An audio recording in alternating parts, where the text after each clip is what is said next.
बिना कोचिंग के हो जाएगी प्रिपरेशन? 100% में 100 क्या 200% में सच बोल। Hello everyone, welcome back to my channel the blissful Sandy. तो आज एक न्यू कंटेंट के साथ मैं आ गई। तो आज का कंटेंट बेसिकली आप लोगों का बहुत रिक्वेस्टिंग क्वेश्चन जो आप लोगों ने प्रीवियस कुछ ब्लॉग में आप लोग किए जा रहे हो उसका ही आंसर लेके आज मैं आ गई। एंड आज का वीडियो उसी के ऊपर होने वाला है। तो it's for all of you guys, so please listen and please stay on this video. तो आप लोगों ने रिपीटेडली कुछ ब्लॉग में सेम वे में क्वेश्चन करे जा रहे थे कि आप लोग कोई हो सेकेंड ईयर थर्ड ईयर में पढ़ रहे हो, फर्स्ट ईयर में पढ़ रहे हो, अभी से नॉट सेट का प्रिपरेशन देना मतलब करना चाहते हो, it's a very good thing.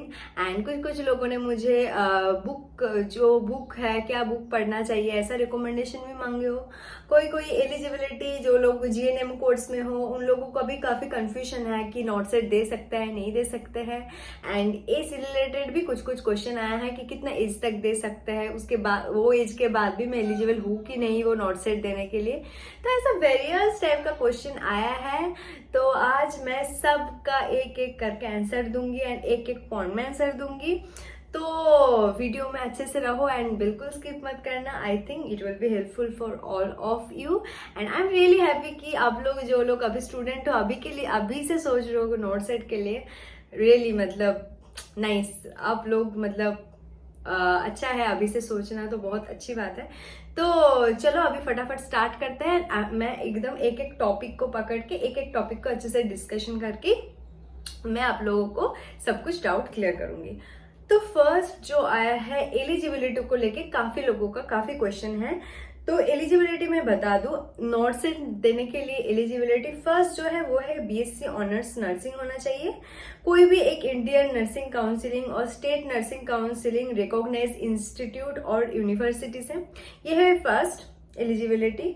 और अगर कोई पोस्ट बेसिक बीएससी कर रहे हो, पोस्ट बेसिक बीएससी मतलब जो लोग मानो कि पहले बीएससी नहीं किया, पहले जीएनएम किया है उसके बाद पोस्ट बेसिक किया है, तो उन लोगों का भी सेम है। अगर पोस्ट बेसिक कर रहे हो वो भी कोई इंडियन नर्सिंग काउंसिलिंग और state nursing counselling recognised institute और यूनिवर्सिटी से होना चाहिए। मतलब आपका जो कोर्स है आपको कोई ऐसे रिकॉग्नाइज्ड वाला यूनिवर्सिटी या इंस्टीट्यूट से करना है तभी ये एप्लीकेबल होगा, ठीक है। एंड कोर्स के बाद आपको जरूर मतलब स्टेट नर्सिंग काउंसिल या तो इंडियन नर्सिंग काउंसिल कोई एक से आपका मतलब रजिस्ट्रेशन हो जाना चाहिए। तो ये है फर्स्ट एलिजिबिलिटी क्राइटेरिया। ये बीएससी ऑनर्स वालों के लिए है, बीएससी और पोस्ट बेसिक। आप सेकंड क्वेश्चन जीएनएम वालों जो पूछ रहे हो कि जीएनएम वाले भी नोट सेट दे सकते हैं कि नहीं, तो हाँ जी आप लोग बिल्कुल दे सकते हो। तो उन लोगों के लिए जो होना है कि डिप्लोमा इन जीएनएम मतलब general nursing midwifery from and Indian nursing counselling और state nursing council recognised institute board और काउंसिल, मतलब जीएनएम भी आप जो कर रहे हो वो इंडियन या तो स्टेट रिकॉग्नाइज्ड कोई भी इंस्टीट्यूट से होना चाहिए। एंड आपका रजिस्ट्रेशन हो जाना चाहिए स्टेट और इंडियन नर्सिंग काउंसिल में। और साथ में और एक जो एड क्राइटेरिया है जीएनएम वालों के लिए वो है कि उन लोग का 2 years ऑफ एक्सपीरियंस रहना है, ठीक है, जो कि मिनिमम एक 50 बेडेड हॉस्पिटल में होना चाहिए, ठीक है। तो जीएनएम वाले जो हो आई थिंक क्लियर हो गया, उन लोग का 2 years क्लिनिकल एक्सपीरियंस चाहिए जीएनएम के बाद, एटलीस्ट 50 बेडेड हॉस्पिटल का। एंड एजुकेशनल क्वालिफिकेशन जैसे मैंने मेंशन किया एबव में, रजिस्ट्रेशन एंड जो कोर्स का जो सर्टिफिकेट वगैरह वो होना चाहिए, तभी जीएनएम वगैरह जीएनएम जो कर रहे हो वो नॉट सेट के लिए दे आर एप्लीकेबल। और अगर आप जीएनएम के बाद पोस्ट बेसिक बीएससी नर्सिंग कर ही रहे हो तो कोई प्रॉब्लम नहीं, तो आपको कोई ऐसा क्लिनिकल एक्सपीरियंस नहीं चाहिए, आप डायरेक्ट नॉट सेट के लिए फॉर्म फिल कर सकते हो। तो आई थिंक मैं एलिजिबिलिटी को लेके काफी क्लियर हुआ।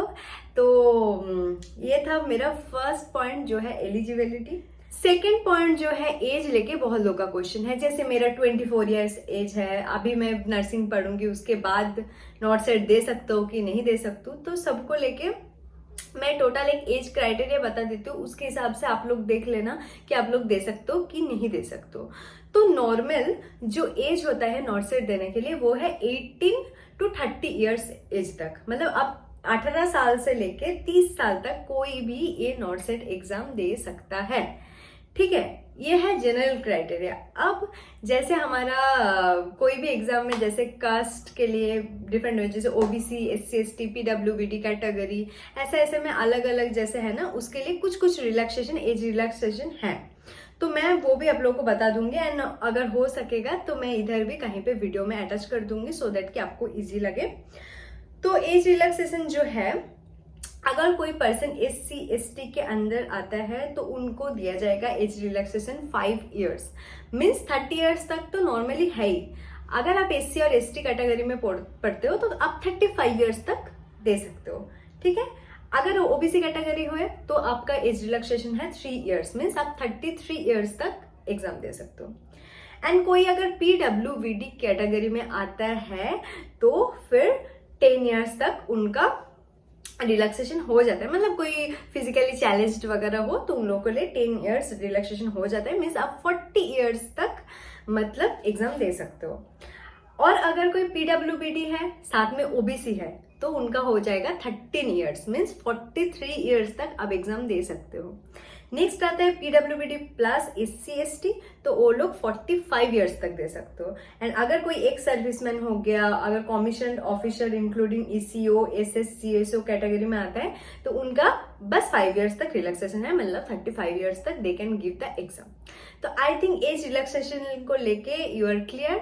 18 से 30 साल मतलब ये एकदम कॉमन है, ये सबके लिए है। बाकी जो रिलैक्सेशन मैंने बताया वो भी आई थिंक आपको क्लियर हो गया। तो अब नेक्स्ट पॉइंट में आता है जो कि काफी इलेबोरेटिव होने वाला है, वो है कि कैसे पढ़ना है। मतलब अभी कोर्स में हो, फर्स्ट ईयर में हो, सेकंड ईयर में हो, थर्ड ईयर में हो, फोर्थ ईयर में है, जो भी ईयर में हो, अभी से सोच रहे हो नॉट सेट के लिए प्रिपरेशन लेना है अच्छे से, अभी से ही एकदम कोर्स चलते चलते एकदम अच्छे से प्रिपरेशन करना है। तो ये बहुत इलेबोरेट होने वाला है क्योंकि मैं थोड़ा बहुत अच्छे से आप लोगों को बता देती हूँ।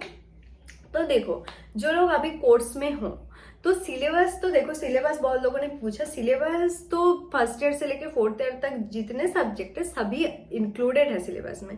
जैसे क्या फर्स्ट ईयर में हम क्या पढ़ते हैं, फंडामेंटल ऑफ नर्सिंग पढ़ते हैं, न्यूट्रिशन पढ़ते हैं, बायोकेमिस्ट्री पढ़ते हैं, एनाटॉमी पढ़ते हैं, ये सब सब्जेक्ट पढ़ते हैं। देन कम्युनिटी पढ़ता है। फिर सेकेंड ईयर में आ जाता है फार्माकोलॉजी, और भी जो छोटा मोटा सब्जेक्ट है जैसे कि माइक्रोबायोलॉजी, ये सब है वो भी इंक्लूडेड रहता है।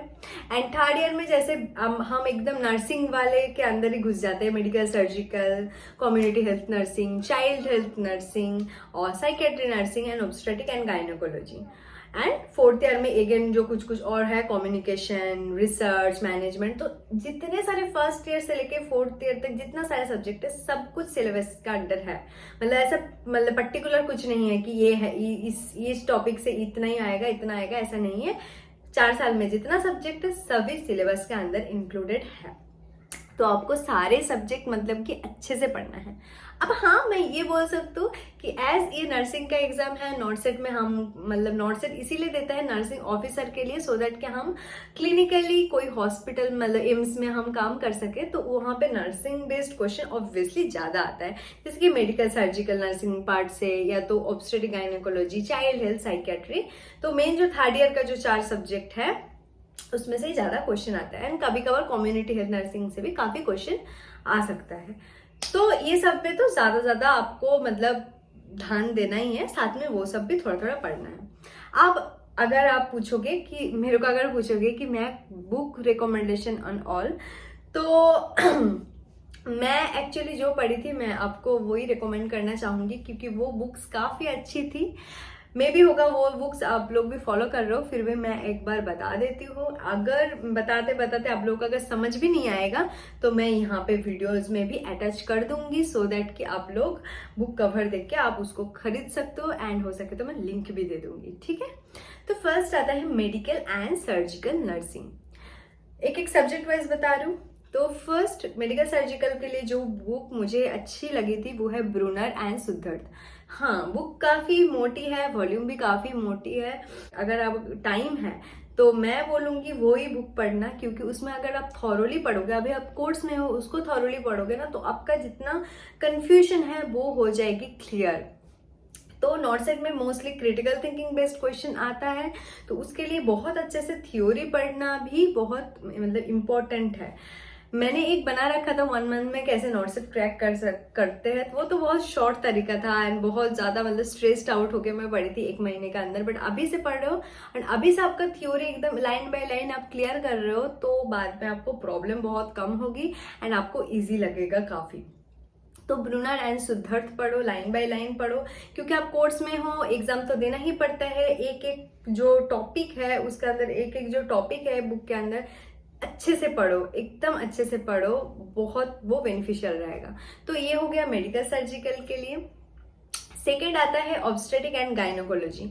तो ऑब्स्टेटिक एंड गायनोकोलॉजी के लिए जो बुक मैं रिकमेंड करूंगी वो है डीसी दत्ता का जो ऑब्स्टेटिक एंड गायनोकोलॉजिकल बुक है। हाँ, वो मोस्टली एमबीबीएस वाले भी वही बुक प्रेफर करता है, मैं भी वही बुक प्रेफर करूंगी नर्सिंग के लिए भी, क्योंकि वो बुक एक बार कोई पढ़ लिया तो गायनोकोलॉजी, ऑब्स्टेटिक गायनोकोलॉजी का जितना कंफ्यूजन आई गेस क्लियर हो जाएगा। तो you can go through the DC Datta book. And third आता है साइकोलॉजी, मतलब साइकेट्री नर्सिंग का। तो मैंने जो रिकमेंड मतलब पढ़ी थी वो है आर्ट्स त्रिवानी का जो बुक है वो। तो वो बुक भी काफी अच्छा है, वो पढ़ते हो तो आपका साइकेट्री का जितना सारा कंफ्यूजन है वो हो जाएगी क्लियर। एंड फोर्थ जो है वो है child health nursing. Child health nursing में मैं जो ए पद्मजा का जो बुक है, ए पद्मजा करके एक राइटर का बुक है, तो वो मैंने पढ़ी थी। तो 4 सब्जेक्ट का मैंने अलग अलग से बता दिया, क्योंकि पर्टिकुलर मैंने यही पढ़ी थी, इससे एक्स्ट्रा मैंने कुछ और बुक इतना पढ़ी नहीं थी, मतलब बस थ्योरी के लिए। अब हाँ, एक्स्ट्रा मतलब मैंने जो पढ़ी थी वो है टारगेट है, जो जिसमें मतलब सारे सब्जेक्ट एक साथ में दिया हुआ है। एंड सेकंड है पीआर यादव, जो कि मैंने वो नॉट सेट वाला जो वीडियो आप देखोगे तो वो पीआर यादव वाला बुक है, वो तो काफी अच्छा है। मतलब अगर कम टाइम में किसी को प्रिपरेशन लेना है तो PR Yadav is the best. मैं आज भी इधर कहीं पे चिपका दूंगी। एंड थर्ड बुक जो मैं रिकमेंड करूंगी वो भी मतलब काफी टाइम टेकिंग है, बट अगर आप पढ़ लोगे तो it will be beneficial for all of you. वो है कि एनक्लेक्स, जो सॉन्डर्स का एनक्लेक्स बुक है। अब एनक्लेक्स का बहुत सारा बुक है, काफी लोगों का कंफ्यूजन होगा, मैं पर्टिकुलरली मेंशन कर रही हूँ सॉन्डर्स का जो इनक्लेक्स बुक है, मैं यहीं पे कहीं पे चिपका दूंगी। तो वो बुक अगर आपके पास काफी टाइम है, आप 3rd ईयर या तो 4th ईयर में पढ़ रहे हो, तो you can go through that NCLEX book. NCLEX book basically foreign जाने के लिए जो एग्जाम होता है तो उसके लिए है, बट वो हमारे लिए भी मतलब बेनिफिशियल होता है, क्योंकि उसको अगर थॉरोली पढ़ोगे तो आपका जितना सारा कंफ्यूजन है वो हो जाती है क्लियर, वो इनक्लेक्स वगैरह पढ़ने से। तो ये बुक भी आपके लिए अच्छा रहेगा। तो मैं पर्टिकुलर ये 4 सब्जेक्ट का ही बुक की क्यों अच्छे से बता दें, क्योंकि इसमें से ही मोस्टली क्वेश्चन आता है। बाकी तो आप कम्युनिकेशन, रिसर्च जो आपका कॉलेज में है वो सब कोई भी बुक से आप पढ़ सकते हो, कोई इशू नहीं है। बट ये 4 सब्जेक्ट के लिए आप यही पढ़ना, ठीक है। अब प्रिपरेशन, ठीक है, ये बुक तो मैंने रिकमेंड कर दिया। प्रिपरेशन कैसे लोगे, ठीक है, बस पढ़ने से नहीं होगा।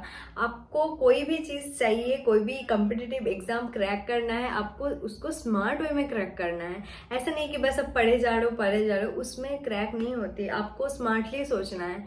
स्मार्टली कैसे सोचना है? स्मार्टली इसलिए सोचना है कि आप थ्योरी तो पढ़ लिया, बट थ्योरी पढ़ के आप एग्जाम मतलब कॉम्पिटिटिव एग्जाम कभी क्रैक नहीं कर सकते हो। तभी वो बेनिफिशियल होगा जब आप ज्यादा से ज्यादा एमसीक्यूज प्रैक्टिस करोगे। अब एमसीक्यूज कहाँ से प्रैक्टिस करोगे? वो है फर्स्ट जो पीआर यादव मैंने बुक बोला, उसका एक थ्योरी पार्ट भी होता है, एक होता है आपका एमसीक्यूज पार्ट भी। तो अगर आप पीआर यादव पढ़ रहे हो, अगर नहीं भी पढ़ रहे हो, तो उसका जो एमसीक्यू वाला पार्ट है ना, ग्रीन कलर का कवर वाला, मैं दिखा दूंगी, तो पार्ट 2 में आता है आई गेस। अगर आप एक एक मान लो सब्जेक्ट पढ़ रहे हो, है ना, साथ में तो पढ़ ही रहे हो, एग्जाम है, मान लो 3rd ईयर में पढ़ रहे हो, 4th ईयर में पढ़ रहे हो, एग्जाम आ रहे हो, तो आप उसका जो उस पर्टिकुलर चैप्टर का जो पर्टिकुलर एमसीक्यूज का जो एक बना हुआ है मॉड्यूल, उसको करो। साथ साथ में करने से आपको एक साथ में करना नहीं पड़ेगा एंड टाइम भी ज्यादा है, तो आप एमसीक्यूज प्रैक्टिस करो। पीआर यादव में तो सारे सब्जेक्ट वाइज दे रखे हैं।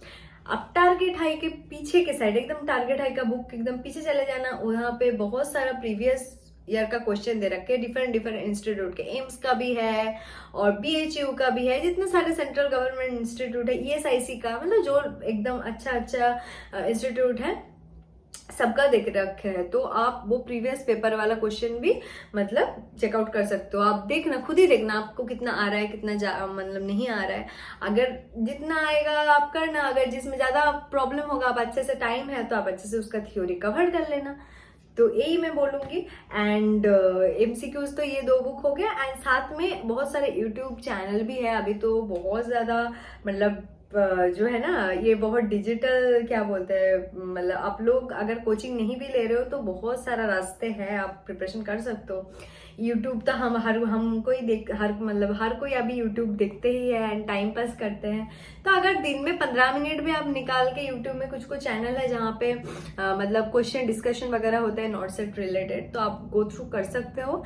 आप ऐसे ही डालना मतलब यूट्यूब में कि not set based question discussion ऐसा करके, तो काफी सारे चैनल आ जाएगी, आप देख सकते हो, मतलब गो थ्रू कर सकते हो। मुझे अभी पर्टिकुलर याद नहीं है ना करना, मैं मतलब अगर हो सके तो मैं बता दूंगी वो कौन सा चैनल वगैरह है, तो करना। आपके पास 15-20 मिनट भी रहेगा, वहां पे 20-25 क्वेश्चन ऐसा एक वीडियो में डिस्कशन होता है, तो पर डे अगर वो डिस्कशन भी सुनोगे आपके लिए हो जाएगा वो बेनिफिशियल।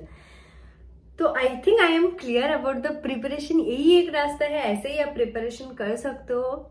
तो बहुत लोगों का ये होता है कि मैडम बिना कोचिंग के हो जाएगी प्रिपरेशन, क्यों नहीं होगी। मतलब मैं सच में मतलब I am really want to tell you कि आई एम टेलिंग कि 100% मैं 100 क्या 200% मैं सच बोल रही हूँ। मैंने सच में कभी कोचिंग नहीं ली थी, सच में नहीं लिया था। ये बहुत सिंपल छोटा छोटा चीजें हैं जो कि मैंने फॉलो की थी, मे बी अपने अनकॉन्शियसली। क्या है, मैं जब स्टूडेंट थी, मे बी एग्जाम के टाइम पढ़ लेती थी, या एम्स भुवनेश्वर में एज मैं BSc किया है, तो वहाँ पे प्रैक्टिकल एक्सपीरियंस भी मेरा काफ़ी ज़्यादा हो गया, क्योंकि हमारा क्लिनिकल जाना पड़ता है। मतलब सुबह 8 to 1 o'clock हमको क्लिनिकल जाना ही पड़ता था, तो क्लिनिकल एक्सपीरियंस भी काफ़ी हो गया था मेरा। तो ये सब भी बहुत इम्पोर्टेंट होता है, एंड थोड़ा थोड़ा करके पढ़ोगे तो आपको मतलब पता भी नहीं चलेगा, अनकॉन्शियसली आप प्रिपेयर हो ही जाओगे। एंड कोई भी चीज एक साथ में करने जाते हो तो हमको टफ लगता है, बट अगर थोड़ा थोड़ा करके करोगे तो I think it will not मतलब that much tough. Student life में हर थोड़ा बहुत स्ट्रेस तो रहता ही है, बट साथ में ये सब थोड़ा छोटा मोटा स्मार्ट वर्क का जो है ना आइडिया आपका रहेगा तो बहुत ईजी हो जाएगा आपके लिए। तो मैं यही बोलूंगी, मतलब बिना कोचिंग के अभी हो सकता है, अगर आप ऐसे करके पढ़ोगे तो MCQs प्रैक्टिस करो, थ्योरी प्रैक्टिस करो and all. And last but not the last तो नहीं है, फिर भी मैं एक चीज आपको बताना चाहूंगी कि अगर आप लोग मतलब अभी कोर्स में हो एंड प्रैक्टिकल आपको भी क्लिनिकल जाना पड़ता होगा, राइट। तो अगर आप क्लिनिकल मतलब ड्यूटी में जा रहे हो तो कोशिश करो जितना टाइम क्लिनिकल ड्यूटी होगा ना, तो पेशेंट का केस देखने का कोशिश करो, डायग्नोसिस देखने का कोशिश करो, एंड आमने सामने देखो कि उस डायग्नोसिस में क्या प्रॉब्लम हो रहा है। क्योंकि हम कोई भी चीजें पढ़ते तो है, पर साथ में अगर विजुअलाइज करके भी अगर आइडिया मिल जाता है ना, वो हमारा दिमाग में ज्यादा टाइम तक स्टे करते हैं। तो आप मतलब अगर क्लिनिकल में जा रहे हो तो उसको अच्छे से यूटिलाइज करो उस टाइम को, ठीक है। केस देखो, डिफरेंट केस गो थ्रू करो, अगर कुछ न्यू डायग्नोसिस दिख रहा है तो आके गूगल में चेक करो, अभी तो बहुत सारा ऑप्शन है। तो ये मैंने छोटी छोटी चीज आपको बता दिया जो कि बहुत इंपॉर्टेंट है स्टूडेंट लाइफ में, हमेशा हम इग्नोर ही मार देते हैं उसको। तो ये है। एंड और जो एक बात और एक क्वेश्चन भी आया था कि इस बार नॉट से 2022 का कट ऑफ को लेके, तो इस बार 2022 को कट ऑफ को लेके इतना तो मतलब अभी तक कुछ मतलब ये नहीं आया, रिजल्ट नहीं आया, तो नहीं बता सकती मैं इतना अच्छे से। बट फिर भी जो होता है ना, SC कैटेगरी का 40 to 45% मार्क्स चाहिए, और ST का भी सेम 40 to 45% मार्क्स, OBC के लिए 45 to 50% मार्क्स चाहिए, एंड जो अनरिजर्व कैटेगरी है मतलब जनरल में आते हैं उनको एटलीस्ट 50 to 55% मतलब मार्क्स लाना ही है, एंड जो फिजिकली हैंडीकैप्ड में आता है PWBD में उनको भी 40 to 45 मार्क्स लाना ही है। तो ये मतलब कट ऑफ है। कट ऑफ मतलब ऐसा नहीं है कि ये मार्क्स आप क्वालिफाई कर जाओगे तो आपका सिलेक्शन पक्का है, ऐसा नहीं है। मतलब इतना मार्क्स लाना ही है, उसके बाद तो जितना कैंडिडेट्स ने जितना अच्छे से एग्जाम दिया उसके हिसाब से तो कट ऑफ रैंक जाता ही है, उसके बाद ही उसके हिसाब से आपका रैंक आएगा। तो ये भी काफी लोगों का क्वेश्चन है, तो मैं एकदम छोटा सा करके ये बता दिया आप लोगों को।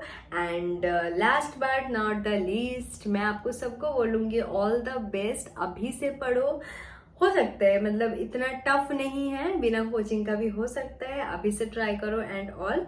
एंड ऑलवेज वेलकम, कोई भी हेल्प चाहिए आप लोग कमेंट में जरूर पूछना। मे बी मैं एकदम साथ साथ में रिप्लाई नहीं दे पाती क्योंकि मेरा ड्यूटी वगैरह होता है, बट जितना टाइम मिलता है मैं जितना हो सकता है मैं रिप्लाई कर देती हूँ। और अगर बहुत ज़्यादा एक ही चीज़ का क्वेश्चन बार बार आएगा तो मैं ऐसे वीडियो बना के ही दे दूँगी, जो कि आपको मतलब आप लोगों के लिए काफ़ी हेल्पफुल भी रहेगा।